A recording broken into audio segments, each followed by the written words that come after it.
gone through the casting aspects and that of long range fishing. So now we're going to talk about our rigs, what we use and what works for us. And one of the main things, and one of the most common things you'll see in a minute, is anti-tangle. There's no point in chucking all that way out there and your rig's a mess. It might not be when you wind it in, but it's got to sit right on the lake bed. So do you want to just run through your, pick a rig up and tell us about it? Well, firstly, the multi-rig is what I use for the majority of my pop-up fishing, even in solid bags as well. I just shorten the rigs up.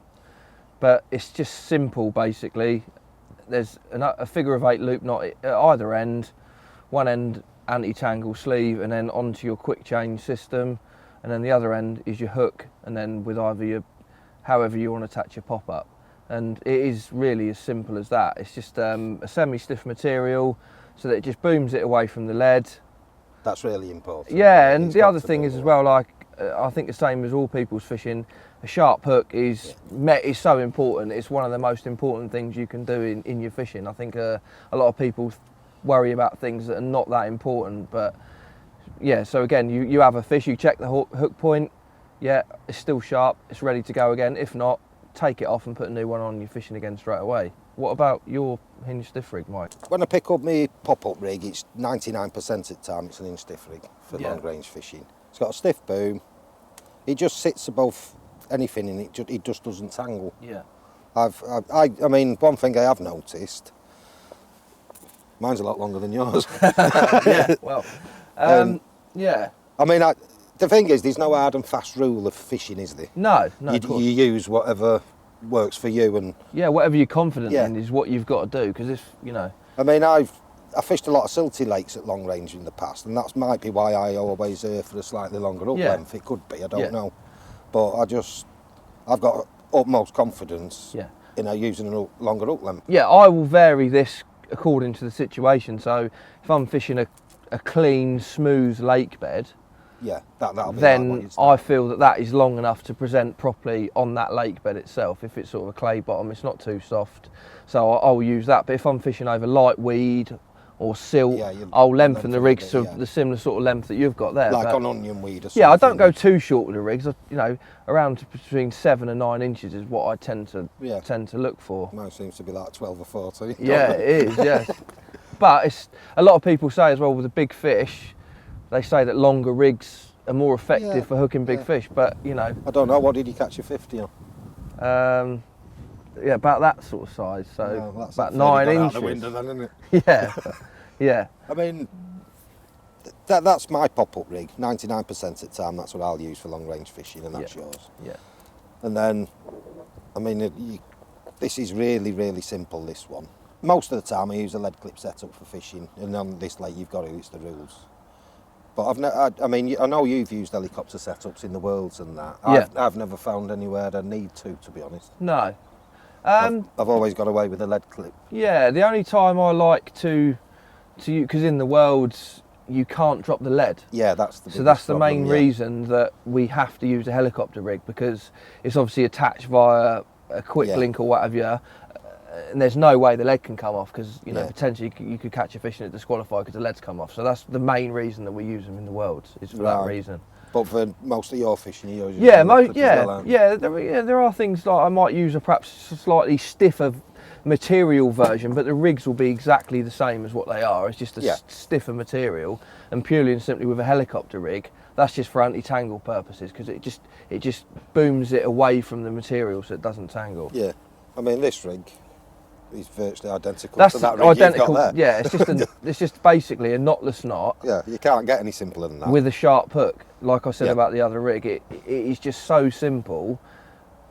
And the most important thing, with all rigs when you're fishing at short range or long range, and you've probably seen on this session, when I cast out I do not hit the clip properly, I wind in and re-chuck it, because... Yeah, you've got to hit the clip right, haven't you? There's no point in hitting it 30 foot in the air. No. Because it does this, and it tangles, yeah. and you don't want it to hit...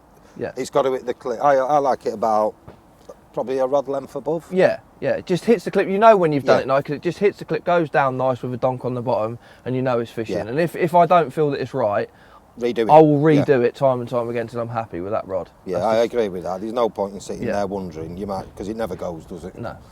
And But yeah, so I mean that's as simple as you can get, really. Yeah. I mean the mechanics of the common thing with every rig here, every one of them booms away from the lead. yeah.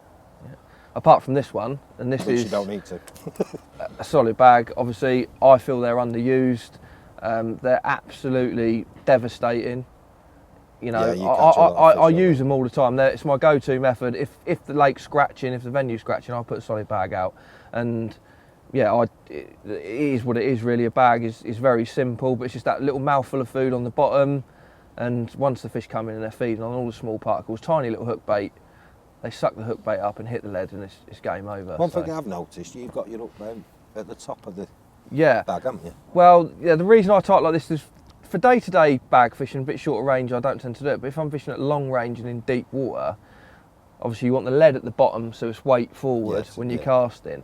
But I feel when you hit the clip and it's falling through the water, it's going sort of almost down like that. This is my theory, I don't know this for a fact, but you've got to do, like we've said, what you're confident in. Yeah. I feel sometimes if you're fishing like perhaps a clayey bottom or something, it could perhaps sit up like that on the bottom.